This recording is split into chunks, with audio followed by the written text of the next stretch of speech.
Hi friends, welcome to Ramesh vlog. இன்றைக்கி நம்ம சூப்பராக நல்லா டேஸ்டியாக நல்லா காரஞ்சாரமான ஒரு வறுவல் ரெசிபி தான் செய்ய போகிறோம். வாங்க என்னென்னு பார்ப்போம். இல்லை நம்ம வீடியோக்குள்ளே போகிறதுக்கு முன்னாடி நம்ம சேனலுக்கு சப்ஸ்கிரைப் பண்ணுங்கள். சப்ஸ்கிரைப் பண்ணிட்டு பக்கத்தில் இருக்க பெல் பட்டன் ப்ரெஸ் பண்ணுங்கள். வாங்க வீடியோக்குள்ளே போகலாம். எல்லாம் செம்ம டேஸ்ட்டாக சூப்பராக நம்ம இன்றைக்கி கருணக்கிழங்கு வறுவல் நம்ம எப்படி செய்கிறதுன்னு பார்ப்போம். வீடியோ வந்து ஸ்கிப் பண்ணாமல் பாருங்கள் முடிஞ்ச வரலையும்.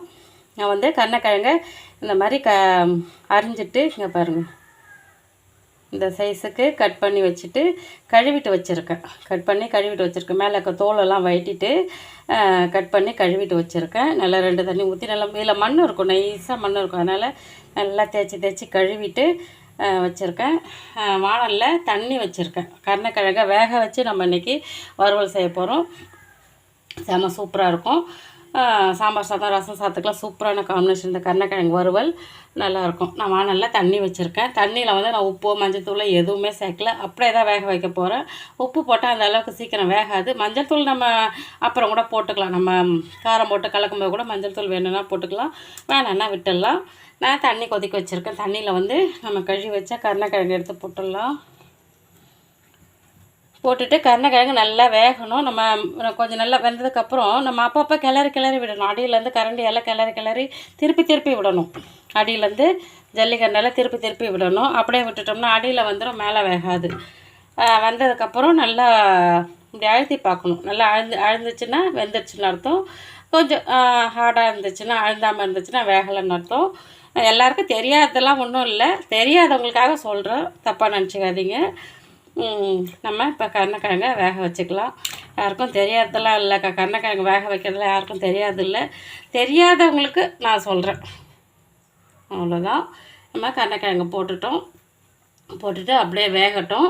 மேலே தட்டெல்லாம் போட்டு மூட வேணாம். பொங்கி கீழே அந்த நுரைச்சிட்டு கீழே வந்துடும் தண்ணி. அதனால் தட்டெல்லாம் போட்டு மூட வேணாம், அப்படியே வேகட்டும். கொஞ்சம் வேகிற வரல நம்ம ஜல்லிக்கரண்டில் திருப்பி விட்டு வேக வச்சுக்கணும். வேகட்டும், அப்புறம் பார்ப்போம். பாருங்கள், கருணக்கிழங்கு நல்லா வெந்துடுச்சு. நான் வந்து எடுத்து அமைக்கி பார்த்தேன், நல்லா வெந்திருக்குது. பாருங்கள், கருணக்கிழங்கு நல்லா வெந்து உடையுது. இப்போது இந்த தண்ணியை வடிகட்டிட்டு கருணக்கிழங்கு மட்டும் நம்ம வேறு பிளேட்டுக்கு எடுத்து வச்சுக்கலாம். பாருங்கள், கருணக்கிழங்கு வந்து நான் தனியாக பிளேட்டில் எடுத்து வச்சுட்டு இது நல்லா ஆறணும். ஆறினதுக்கப்புறம் தான் நம்ம மசாலாலாம் போட்டு காரம் போட்டு கலக்க முடியும். எப்படி ஆவி வருது பாருங்கள். நல்லா ஆறட்டும். டேபிளில் வச்சு நம்ம ஃபேன் போட்டு வச்சிட்டோம்னா சூப்பராக ஆறிடும். ஆறட்டும், அப்புறம் பார்ப்போம். பாருங்கள், கருணக்கிழங்கு வந்து நல்லா ஆறிடுச்சு. இப்போது நம்ம அதுக்கு காரம் போட்டு மசாலா போட்டு பிசைஞ்சிக்கலாம். நான் வந்து ஒரு அகலமான பிளேட் தான் எடுத்து வச்சுருக்கேன். அதில் மிளகாத்தூள் போட்டுக்கலாம். குழம்பு மிளகாத்தூள் தான் போடுறேன். குழம்பு மிளகாத்தூள் ஒரு 2 ஸ்பூன் அளவுக்கு போட்டுக்கலாம். குழம்பு மிளகாத்தூள்லே நான் வந்து கொம்பு மஞ்சள் போட்டு அரைச்சிருக்கேன். அதனால் மஞ்சள் தூள் நான் தனியாக போடலை. குழம்பு மிளகாத்தூள் ரெசிபி வந்து நான் என்னோடய இன்னொரு சேனலில் போட்டிருக்கேன், ரமேஷ் கிச்சனில் போட்டிருக்கேன். பாருங்கள், குழம்பு மிளகாத்தூள் இதோட வந்து அளவு வந்து ரெசிபி இல்லை, அளவு நான் ரெசிபின்னிட்டேன். இங்கே பாருங்கள், குழம்பு மிளகாத்தூள் இதோட அளவு வந்து என்னோடய இன்னொரு சேனலில் ரம்யா ஸ்ரீ கிச்சனில் போட்டிருக்கேன். இதோட அளவு வந்து நான் குழம்பு மிளகாத்தூள் நான் எங்கள் வீட்டில் எப்படி அரைப்பேன், என்னென்ன போடுவேன், என்னென்ன அளவு போடுவேன் அப்படின்ட்டு என்னோடய இன்னொரு சேனலில் போட்டிருக்கேன், ரம்யா ஸ்ரீ கிச்சனில். அதை வந்து அதோட லிங்க்கை வந்து நான் ஐ பட்டனில் கொடுக்குறேன், பாருங்கள். நான் வந்து மிளகாத்தூள்லே வந்து கொம்பு மஞ்சள் போட்டு அரைச்சதுனால மஞ்சள் தூள் தனியாக போடலை. கொஞ்சமாக பெருங்காயத்தூள் போட்டுக்கலாம். இதில் நான் பெருங்காயமும் போட்டிருக்கேன், இருந்தாலும் கொஞ்சம் வாசனைக்காக.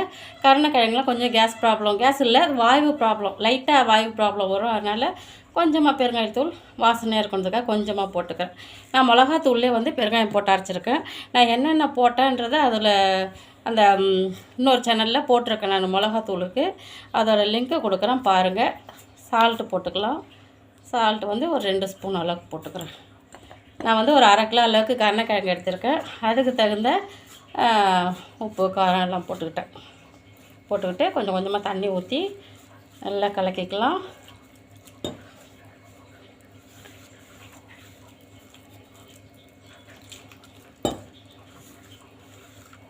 நல்லா கமன்னு வாசனையாக இருக்கும் மிளகாத்தூள். எங்கள் வீட்டில் எங்கள் அம்மா எனக்கு சொல்லி கொடுத்த அளவு தான்.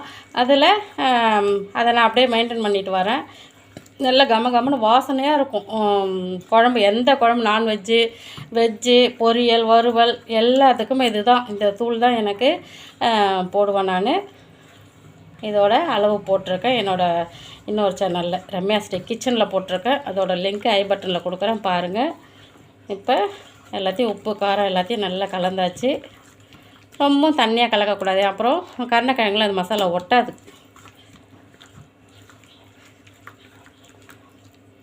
அவ்வளோதான். இப்போ நம்ம கருணக்கிழங்கு வேக வச்சோம் இல்லைங்களா, அதை எடுத்து காரம் போட்டுக்கலாம்.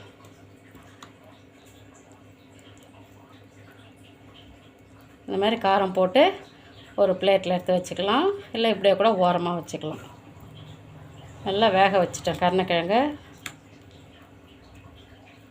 இது மாதிரி எல்லாத்தையும் காரம் போட்டு ஒரு 10 நிமிஷமாவது ஊற வைக்கணும். அப்போ தான் அந்த உப்பு காரம் எல்லாம் கருணக்கிழங்குல இறங்கும். எல்லாம் டேஸ்ட்டாக இருக்கும் சாப்பிட்றதுக்கு. சாம்பார் சாதம், ரசம் சாதம் எல்லாத்துக்குமே சூப்பரான காம்பினேஷன். இந்த கருணக்கிழங்கு வறுவல் வந்து சூப்பராக இருக்கும். இதுமாதிரி காரம் போட்டு ஒரு 10 நிமிஷம் ஊற வைங்க. முடிஞ்சால் ஒரு 20 நிமிஷம் கூட ஊறலாம், டைம் இல்லையா ஒரு 10 நிமிஷம் ஊற வைங்க போதும். சூப்பராக இருக்கும், செம்ம டேஸ்ட்டாக இருக்கும். இது மாதிரி எல்லாத்தையும் காரம் போட்டு ஊற வச்சுக்கலாம். பாருங்க, நான் வந்து ஸ்டவ்வில் தோசைக்கல் வச்சுட்டேன்.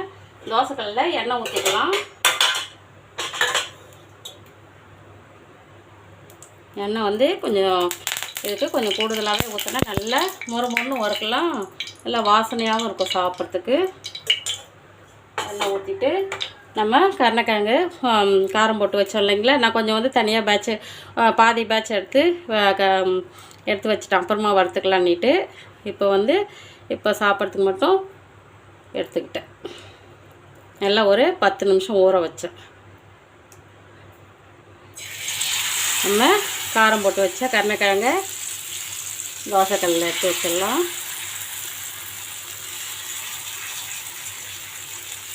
காரம் போட்டு ஃப்ரிட்ஜில் எடுத்து வச்சுட்டேன் நான். நல்லா ஊறி இருக்கும் அந்த மசாலா, அந்த உப்பு காரம் எல்லாம் நம்ம கொஞ்சம் நல்லா ஊற வச்சு வறுத்தோம்னா சூப்பராக இருக்கும்.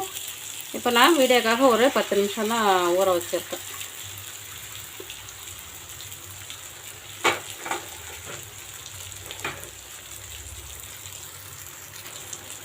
தீரம் எண்ணெய் ஊற்றிக்கலாம். அப்படியே நல்லா வேகட்டும். ஃப்ளேம் வந்து கொஞ்சம் குறைச்சி தான் வச்சுருக்கேன். நல்லா மொறுமொறுன்னு வேகணும். இப்போ ஒரு பக்கம் வந்துடுச்சு, அடுத்த பக்கம் திருப்பிக்கலாம். எப்படி இருக்குது பாருங்கள்.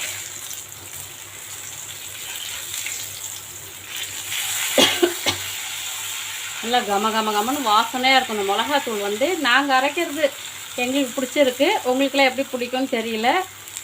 நான் இன்னொரு சேனலில் போட்டிருக்கேன், நீங்கள் அதை பாருங்கள். உங்களுக்கு அந்த அளவு கரெக்டு பிடிச்சிருக்கு அப்படின்னா நீங்கள் அந்த மாதிரி அரைச்சி சாப்பிட்டு பாருங்கள். மிளகாத்தூள் அரைச்சி சமைச்சி சாப்பிட்டு பாருங்கள். அந்த டேஸ்ட்டு உங்களுக்கு பிடிச்சிருக்குன்னா அதே கண்டினியூ பண்ணிக்கோங்க. அப்படி பிடிக்கலையா நீங்கள் எப்பவும் போல் அரைச்சி சாப்பிட்டுக்கோங்க. நீங்கள் எப்பவும் போடுற அளவே போட்டு அரைச்சி சாப்பிட்டுக்கோங்க. எங்களுக்கு ரொம்ப பிடிக்கும் இந்த மிளகாத்தூள் வாசனை. எல்லாம் கமன்னு வரும், அவ்வளோ சூப்பராக இருக்கும். நான்வெஜ்ஜெல்லாம் இந்த மிளகாத்தூளில் சமைச்சோன்னா அவ்வளோ சூப்பராக இருக்கும். நான் திருப்பி போட்டுட்டு ஒரு ஸ்பூன் எண்ணெய் ஊற்றிட்டு அப்படியே வேகட்டும்.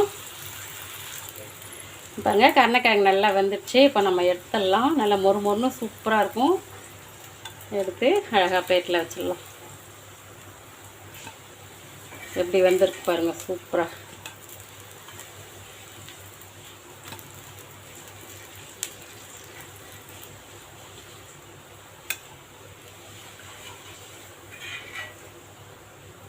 அவ்வளோதான், சூப்பராக கருணக்கிழங்கு வறுவல் ரெடி ஆகிடுச்சு. நான் அடுத்த பேட்சும் போட்டுட்டு அப்புறம் பார்ப்போம். இங்கே பாருங்கள், நல்லா கமன்னு மொறுமொறுன்னு சூப்பராக வாசனையோட கருணக்கிழங்கு வறுவல் ரெடி ஆகிடுச்சு. கருணக்கிழங்கு ஃப்ரைன்னு சொல்லலாம், வறுவல்னு சொல்ல செம்ம டேஸ்ட்டாக இருக்கும். சிம்பிளாக தான் வறுத்துருக்கேன், மசாலாலாம் ஒன்றும் அதிகம் போடலை. செம்ம டேஸ்ட்டாக இருக்கும். வெறும் குழம்பு மிளகாத்தூள் போட்டு தான் வறுத்துருக்கேன்.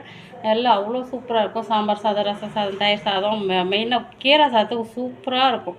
செம்ம காம்பினேஷன். இதை மாதிரி செஞ்சு சாப்பிட்டு பாருங்கள். இந்த மாதிரி செஞ்சு சாப்பிட்டு என்ஜாய் பண்ணுங்கள். இந்த வீடியோ உங்களுக்கு பிடிச்சிருந்தா லைக் பண்ணுங்கள், ஷேர் பண்ணுங்கள், சப்ஸ்கிரைப் பண்ணுங்கள். பிடிக்கலனாலும் ஒரு லைக் பண்ணுங்கள். தேங்க்யூ.